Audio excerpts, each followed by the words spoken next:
सलाम जय ख्रिस्त सर्व प्रियजनांना. तुम्ही सर्व कसे आहात प्रियजनांनो? तुम्ही सर्व बरे आहात हा माझा विश्वास आहे. कारण जो आपला पवित्र पवित्र त्रेक एक परमेश्वर मला सांभाळतो, तोच पवित्र पवित्र त्रेक एक परमेश्वर आपणा सर्वांना सांभाळतो. प्रियजनांनो, हा सुंदरसा समय परमेश्वराने तुम्हाला आणि मला दिलाय. त्याचं वचन, त्याच्या वचनाचं मनन करण्यासाठी, त्याची स्तुती, त्याची आराधना करण्यासाठी हा समय त्याने दिलेला आहे आपल्याला. तो हा या या या समयामध्ये तो आपल्यामध्ये उभा आहे प्रियजनांनो. आणि त्याचं वचन आहे, जिथं 2 किंवा 3 माझ्या नावाने उपस्थित आहे त्यामध्ये मी उभा आहे प्रियजनांनो. आणि तो इथं उभा आहे.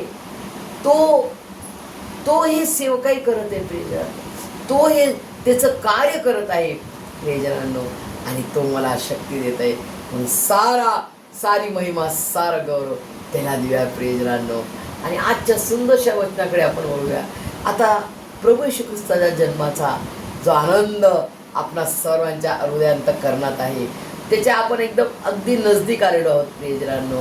आणि खरोखर प्रियजनांनो, सर्वांची तयारी होत असेल. परमेश्वर सर्वांना सर्व काही देव प्रियजनांनो. त्याच्या महान अशा स्वर्गीय भांडारातून आपणा सर्वांना काय काय पाहिजे, काय काय हवंय, कपडे, नवीन कपडे, खाऊ, सर्व काही, केक वगैरे सगळं काही परमेश्वर त्याच्या महान अशा स्वर्गीय भांडारातून भरभरून देव प्रियजनांनो. आजच्या वचनाकडे आपण वळूया. प्रभू येशूचा जन्म का झाला? प्रभू येशूचा जन्म झाला का झाला? जे मूळ पाप आपण केलं प्रियजनांनो, एदेन बागेमध्ये. कुठे? एदेन बागेमध्ये, स्वर्गामध्ये परमेश्वराने जेव्हा फर्स्ट मनुष्य बनवला आदाम, आणि त्याच्या फासवीतून काढली हवाबाई, आणि ते दोघांना एकच आज्ञा होती. आणि ती आज्ञा त्यांनी भंग केली, नाही पाळू शकली. का? तर सैतान जो साप आहे, त्या सापाने त्यांना भुरळ पाडली, मोहात टाकलं. आणि प्रियजनांनो, ते मोहात पडले, त्या फळाच्या मोहात पडले. हे फळ खायचं नाही परमेश्वराने म्हटलेलं. ती आज्ञा त्यांनी भंग केली, ती आज्ञा त्यांनी तोडून टाकली, आणि त्या दुष्ट सैतानाच्या आहारी पडले. आणि त्यांनी ते फळ खाल्लं आणि आपणामध्ये मरण ओढून घेतलं. मरण नाही तर मरण नव्हतं, मनुष्याला मरण नव्हतं. ते परमेश्वरासाठी अमर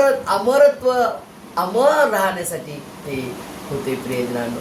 त्यांना कधी मरण नसतं.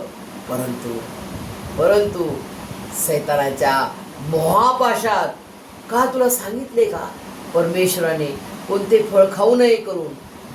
प्रियजनांनो, तुम्ही मरणार नाही. तुम्ही खाल तर तुम्ही देवासारखं, तुम्ही देवासारखे होणार, देवा समान होणार म्हणतो. त्यांना असं त्याचं बोलणं मोहात पाडून त्यांनी म्हटलं, आणि त्या मोहापाशात पडले. आदाम आणि हवा मोहापाशात पडले, आणि त्यांनी फळ घेतलं खाऊन. आणि तेव्हाच झाले, त्यांना ते दिसलं की मी आणि आदाम आणि हवा, आम्ही दोघं पण नग्न आहोत. आणि मग ते लपा लागले झाडांमध्ये, बुशेस त्याला म्हणतात, लपा लागले. आणि मग परमेश्वराने आदामाला म्हटलं, आदामा तू कुठे आहेस? तू कुठे आहेस? जरी परमेश्वराला माहित आहे तुने ते फळ खाल्लं का, तेव्हा परमेश्वराने असं नाही म्हटलं, अरे आता तू फळ खाल्लं, आता मला मरा लागेल. आत्मिक जहानमध्ये आधीच परमेश्वराने प्राण दिला प्रियजनांनो. असा प्रीतीचा परमेश्वर तुम्ही ऐकला का कानाने? कधी नाही ऐकला. असा प्रीतीचा परमेश्वर, only one Jesus Christ, only one Jesus Christ, only one Jesus Christ आहे प्रियजनांनो. परमेश्वर किती चांगला आहे, परमेश्वर किती गोड आहे, परमेश्वर किती प्रीतीचा परमेश्वर आहे, हे त्यांनी करून दाखवले प्रियजनांनो. या संकटाने, दुःखाने भरलेल्या जगात त्यांनी जन्म घेतला प्रियजनांनो. येशूचा जन्म का झाला?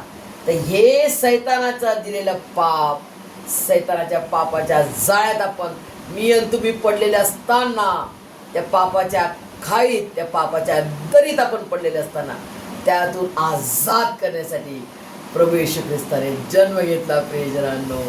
आणि त्याचा जन्म प्रियजना कोणत्या महालात, कोणत्या राजवाड्यात नाही झाला.